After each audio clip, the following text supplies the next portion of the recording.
Good evening all of you. आज हम discuss करेंगे 16 फाइनेंस कमीशन के बारे में। तो आइए इसके बारे में देखते हैं ज़रा क्या क्या इसने रिकमेंडेशन दी थी, और ये आने वाले एग्ज़ाम पॉइंट ऑफ व्यू से बहुत ही इम्पोर्टेंट है। ये कहीं ना कहीं आपको 100% मिलेगा, चाहे वो आने वाला एच हो, एंटी एग्ज़ाम हो, अलाइड का हो, या पटवारी एग्ज़ाम हो, या कोई और भी एग्ज़ाम हो। यहाँ से आपको क्वेश्चन 100% मिलेगा। तो इसको मैंने बड़े अच्छे से बनाया है, तो इसको बड़े डिटेल से पढ़िएगा। जो फैक्ट्स है, मैं जितना मैं फैक्ट्स बोलूँगा वहाँ पे आपने बिल्कुल फोकस करना है। तो आइए पढ़ते हैं 16 फाइनेंस कमीशन के बारे में। जो ये हुआ था डॉक्टर अरविंद पनगिड़िया की अध्यक्षता में 16 वित्त आयोग फाइनेंस कमीशन का गठन दिसंबर 2023 में राजकोषीय घाटे फिस्कल फ्रेमवर्क की सिफारिश के लिए किया गया था। ठीक है। फिर जो इसकी समय सीमा थी, टाइमलाइन थी, वो थी 31/12/2023 में इसकी रिपोर्ट वो की गई थी कि इसको राष्ट्रपति को प्रस्तुत की गई थी। फिर जो इसकी पुरस्कार अवधि थी, जो अवार्ड पीरियड है, वो 5 वर्ष तक के लिए था। मतलब ये शुरू होएगा 1 अप्रैल 2026 से शुरू होकर 31 मार्च 2031 तक। फिर ये बहुत ही इम्पोर्टेंट फैक्ट है, जो इसके अध्यक्ष थे वो मैंने पहले भी बोला है, अरविंद पनगड़िया जी थे, नीति आयोग के पूर्व उपाध्यक्ष है। ये अध्यक्ष नहीं है, पूर्व उपाध्यक्ष करना ही है। फिर इसके मेंबर्स श्री अजय नारायण झा, श्रीमती इन्नी जॉर्ज मैथ्यू, डॉक्टर मनोज पांडा, डॉक्टर सौम्या कांति घोष। जो सचिव थे, सेक्रेटरी वो थे ऋत्विक रंजनम पांडे। ये फैक्ट है, बिल्कुल याद कर लेना, कहीं ना कहीं यहाँ से आपको 100% क्वेश्चन मिलेगा। फिर इसकी सिफारिशें, रिकमेंडेशन, करों के बंटवारे, टैक्स डिवोल्यूशन, ऊर्ध्वाधर बंटवारा, वर्टिकल जो डिवोल्यूशन था, उसमें क्या था कि केंद्र के विभाज्य करों, डिविजिबल पूल, जो आपके किस आर्टिकल के अंडर आता है, वो आता है आर्टिकल 270 का क्लॉज 1। इसमें क्या है कि 41% राज्यों को दिया जाए, ऐसी रिकमेंडेशन है। फिर दूसरी क्या है कि राज्यों के बीच वितरण का नया फॉर्मूला, क्षितिज बंटवारा, हॉरिजॉन्टल डिवोल्यूशन। हॉरिजॉन्टल डिवोल्यूशन में क्या क्या है, ये फैक्ट बिल्कुल आपको याद करने हैं, क्योंकि ये कंपेयर किए हुए हैं मैंने 15 फाइनेंस कमीशन और 16 फाइनेंस कमीशन के साथ। जैसे आय दूरी, 15 फाइनेंस कमीशन में थी 45% और 16 में थी 42.5%। जनसंख्या, पॉपुलेशन, 15 फाइनेंस कमीशन में 15% है और 16 फाइनेंस कमीशन में 17.5 है। क्षेत्रफल,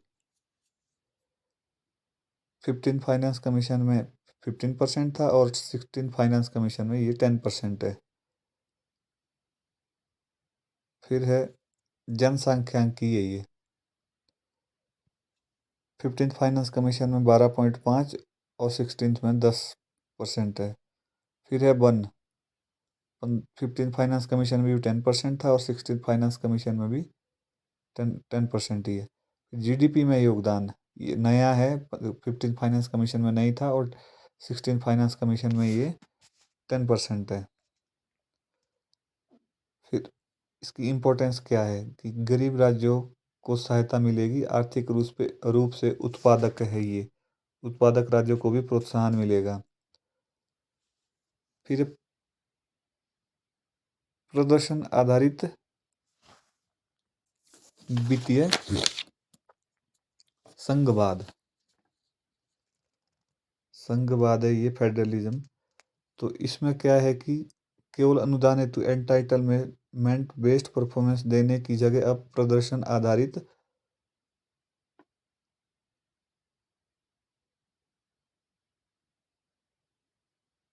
सहायता पर जोर है।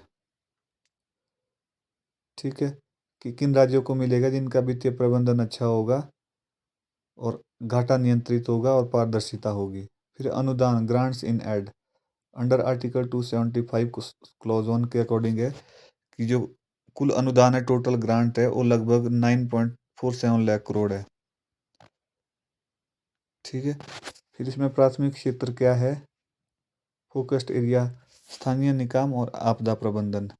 फिर समाप्त किए गए अनुदान क्या क्या है, राजस्व घाटा अनुदान आरडीजी, राज्य विशेष अनुदान स्टेट स्पेसिफिक ग्रांट्स, क्षेत्र विशेष अनुदान सेक्टर स्पेसिफिक ग्रांट्स।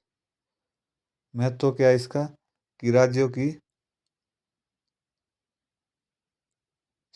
निर्भरता कम होगी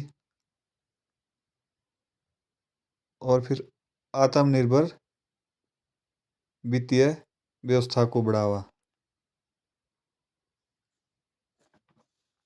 फिर है आपका स्थानीय निकाय लोकल बॉडीज को सहायता। फिर जो टोटल अमाउंट है वो है 8 लाख, बड़ा इंपॉर्टेंट फैक्ट है, इसको आप रख लेना। टोटल 8 लाख है। ग्रामीण निकायों के लिए 4.4 लाख करोड़ और शहरी निकायों के लिए 3.6 लाख करोड़ है। फिर आपका राजकोषीय अनुशासन, fiscal discipline and deficit target, बहुत ही इंपॉर्टेंट फैक्ट है जो राज्यों हेतु है, मतलब जो राज्यों के लिए है। वो राजकोषीय घाटा जीडीपी का कितना है, 3% तक सीमित रहना चाहिए। और जो केंद्र के लिए 2030-31 है, ये 30-31 होना था, ये तक राजकोषीय घाटा जीडीपी का 3.5% है। ये फैक्ट बिल्कुल आप रट लीजिए, कहीं ना कहीं आपको इससे क्वेश्चन जरूर मिलने के चांसेस है। फिर अब हमने रिकमेंडेशन वगैरह तो पढ़ लिया, फाइनेंस कमीशन के बारे में भी थोड़ा डिस्कस कर लेते हैं कि फाइनेंस कमीशन कैसे कैसे होता है, जो गठन कैसे होता है, इसका गठन कॉन्स्टिट्यूट कैसे होता है। ये भारत के जो हमारे राष्ट्रपति होते हैं वो हर 5 साल में एक बार गठित करते हैं, आर्टिकल अंडर 280 मतलब अनुच्छेद 280 के अंतर्गत।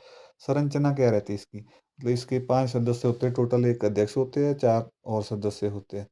कार्यकाल क्या कैसा रहता है, कार्यकाल राष्ट्रपति के आदेश की अवधि तक ये पद पर बने रह सकते हैं जो फाइनेंस कमीशन होते हैं।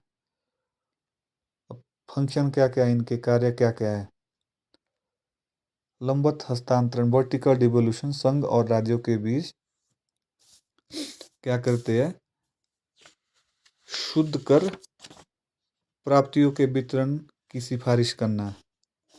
तो इसमें कर कौन कौन से शामिल, टैक्सेस कौन कौन से, आयकर, इनकम टैक्स, जीएसटी। फिर क्षैतिज अंतरराज्यीय विवरण, हॉरिजेंटल डिस्ट्रीब्यूशन, तो ये क्या करता है कि राज्यों के बीच इस वितरण के मापदंड तय करता है, मानदंड तय करता है, सॉरी। फिर ग्रांट्स इन एड, जो भारत की संचित निधि होती है, जो कंसोलिडेटेड फंड ऑफ इंडिया होता है, से राज्यों को दी जाने वाली वित्तीय सहायता की सिफारिश करता है। फिर अन्य विवरण क्या क्या है, इसके भी फैक्ट्स भी बहुत ही इंपॉर्टेंट है कि ये रिपोर्ट किसको करता है, भारत के राष्ट्रपति को सौंपता है फाइनेंस कमीशन।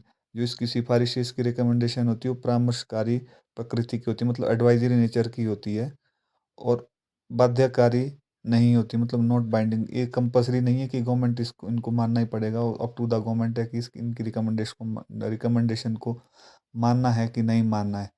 तो ये था पूरा फाइनेंस कमीशन के बारे में, मैंने आपको डिटेल में बता दिया। और जो 16 फाइनेंस कमीशन के बारे में भी डिटेल में बता दिया है। और उसी जो 16 फाइनेंस कमीशन की रिकमेंडेशन थी उसके बारे में मैंने आपको डिटेल से बता दिया।